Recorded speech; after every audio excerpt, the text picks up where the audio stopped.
Gather round, children, gather round. Squeeze in close. I'm not being paid enough to watch you all competently, so let's see if a nice warm story will shut your little faces for more than 5 minutes. Cindy, I don't care if your parents say you have ADD, sweetie. They're probably lying to make you feel special. Alright, that's enough of that. Now, children, allow me, though you don't really have a choice in the matter, to paint you a picture of the days of old. And I'm talking old, like older than your great-grandmama's goat cheese old. And that's old. Back to ancient Greece, where toga parties and monster attacks were a typical Friday night. Now then, children, today I will be telling you the story of Perseus, one of the most interesting heroes of Greek mythology. Now, all heroes have an origin story, kiddies, so you see, to tell the tale of Perseus properly, we must begin with his grandpappy. Good old King King A. His name was King A and nothing else. Anywho, King A had a beautiful daughter named Dani. That was spelled wrong for some reason. I don't know. Anyway, he had a lovely daughter named Dani. And while he loved her very much, he lamented, for he had no son to inherit the throne. For you see, kids, back then, to rule, you had to be born with a special scepter. And it's only a scepter that boys are born with. Yeah. What, was I born with a scepter? Well, gee, Timmy, are you a king? No. Then I guess you were born without a scepter, weren't you? So King A, and to solve this no-son business of his, instead of getting busy, he got fresh and went to see the Oracle of Delhi.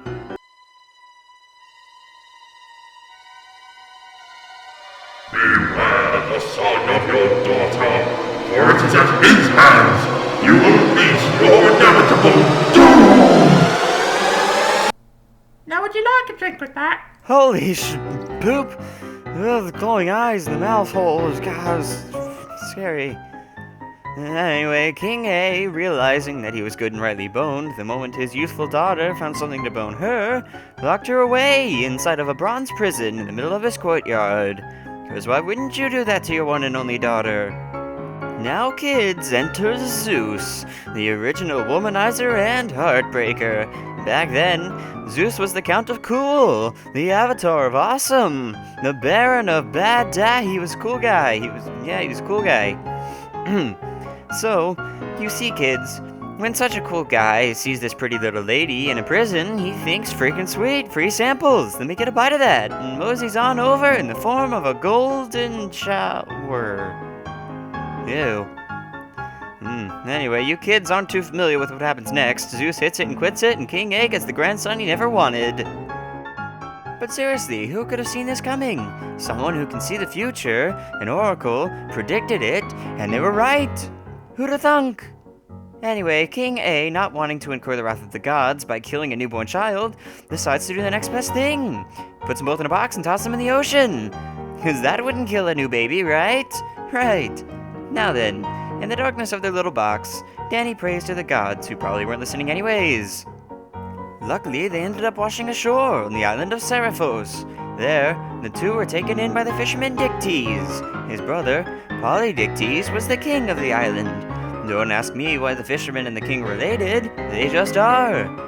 As Perseus grew up, suddenly Polydictys grew a pair of eyeballs and said, "Whoa man, your mother's hot." Perseus didn't take that very kindly, thinking Polydictys to be somewhat unhonorable. Don't you mean dishonorable? Shut up, Timmy. Polydictys planned to get rid of Perseus in a shameful manner, because then he'd have a clear road to Bangsville. So he thought up a nice plan involving a party, and parties are the best kind of plans. So he declared all the guests must bring a present as a tribute to Polydictys. Perseus, though, didn't have a present. Oh no! So, to save his honor, Perseus swore to bring any gift Polydictys named.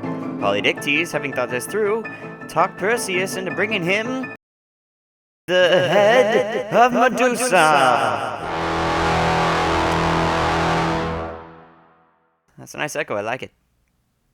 So Perseus was all like, challenge accepted, and with guidance and gifts from Athena and Hermes, he sought out the Griae, these three old witches who shared the eye of fate. Now, when Perseus found these women children, he struck quickly. They were passing around the eye like it was a lukewarm potato. He snatched it out of their hands and only gave it back after they told him where the snake lady was at.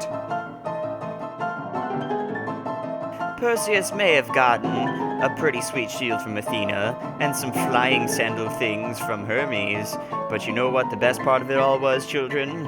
He got a pretty swagalicious backpack is what he got. Yeah, look at that smile. Can't be mad at you. Remember, children, hiding the evidence is just as important as creating it. He was going to stuff the head in that bag, is what I'm saying. Now, hold on to your butts, children, because here comes the coolest fight in the whole story. The part that everyone remembers. The fight with Medusa. Ah, well, that was easy. Moving on. Now, just as Perseus has gotten this gift for his not-really stepdad who he didn't really like, much like Cindy, his attention was diverted readily. He traveled to many places before he actually got home, to where his mother was waiting for him, to rescue her. No worries, though. I'm sure Polydictes can politely keep it in his pants till Perseus gets home. I mean, it's not like his name is Polydictes. I'm, just putting that out there. Anyways, in his travels, Perseus manages to do... Oh, wow. This is a list. Hold on. He managed to slay the serpent Cetus, who was guarding the Princess Andromeda, who was there because her dad pissed off Poseidon. But really, who doesn't do that these days? Because Andromeda was originally promised to some schmuck that Perseus ends up killing anyway, so he doesn't really matter. And finally, he created a deadly race of toxic serpents in the desert of Libya, from the head of Medusa, which was still bleeding somehow. And blood becomes snakes, because why not? Whatever, they're cute little death machines, aren't they? So... he finally returned home, and finding Polydictes still bugging his mom, Perseus pulled a classic "hey look what I got" trick, and turned him to stone. Then Danny and Dictes got married and ruled the kingdom peacefully with lots of fish, because that's what fishermen do. Haha, psych, we're not done yet, you little children. Did you forget about good old King A? Well, he's got quite the comeuppance coming for him, so sit your little butts down and listen. Okay, how's this end? It ends 3 different ways, what? Okay, alright, I'll just pick one, I guess. Eeny, meeny, miny, that one. Alright, so Perseus gave back all the things he borrowed to the gods, and he was going to give the head of Medusa to Athena. And then he was like, nah, I'm gonna hang on to it. While Perseus was busy doing Perseus things, King A was being sent to exile by his brother Proteus. Whenever Perseus heard about it, he decided he was going to go back over there and put Grandpappy back on the throne. Why would he want to do this, you ask? Well, maybe he was hoping that Grandpappy had gotten over the whole murder thing, and that maybe they'd be a big happy family again. Maybe he wanted to make him happy by giving him the throne, then stab him in the back in some sort of vengeful spite vengeance. Maybe he just liked his social policies. When Perseus got there, he used the head of Medusa on Proteus, because why wouldn't you? Proteus turned to stone, and King A was put back on the throne. King A was super duper happy about this, but then he heard that Perseus had killed Medusa and called him a liar, liar, pants on fire. Perseus, wanting to prove that his pants were most certainly not on fire, showed him the head of Medusa. Which killed him. Why he didn't just show him the statue that used to be his brother, I don't know, but hey, the prophecy was fulfilled and the Oracle of Delhi was right. And that's it. After? Well, I mean, that's it, kids. Well, after killing the 2 brothers, Perseus was next in line for the throne, but he was all like, nah fam, so we gave it to Proteus' son, Mega something. There, happy? I don't care. Nap time.